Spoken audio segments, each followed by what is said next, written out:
syempre, kasama yun, kabahagi yun. Palagi naman kami ostracized.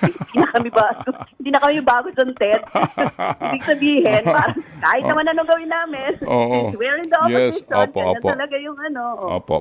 Pero ma'am, just to stress the point, kayo mismo nagsasabi na walang imbitasyon ang Makabayan Block sa anumang committee hearing on the proposed budget of the House of Representatives. Oo, wala siya.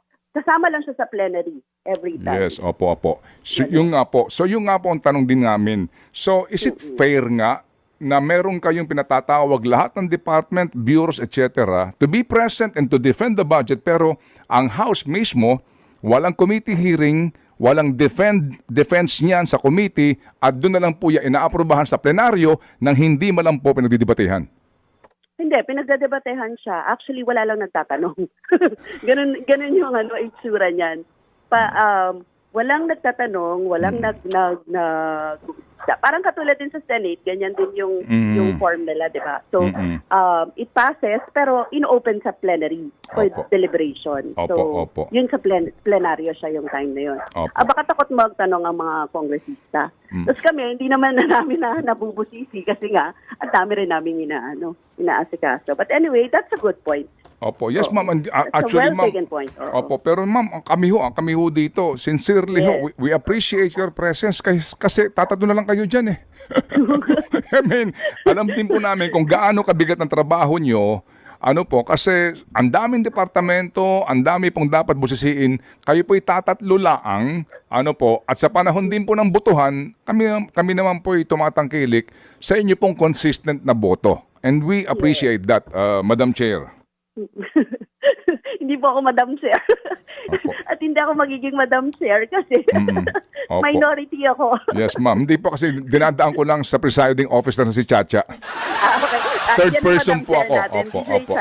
Kung ako ang presiding chair, gagawin po kitang Madam Chair. Okay, sige. But I cannot do that. Okay. Anyway, sige po. So, imparting po, Ma'am Arlene, dito po, ang atin lang po, paano ho namin ito ngayon maintindihan? By next week po, plenary na po ito.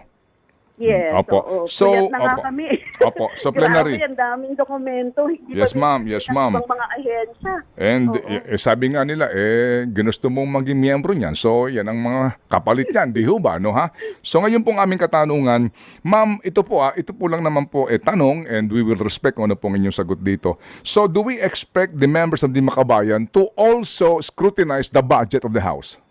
Oh, yes. Oo. Kasama din naman yon sa ating duty. We will. Kasama yun palagi, no?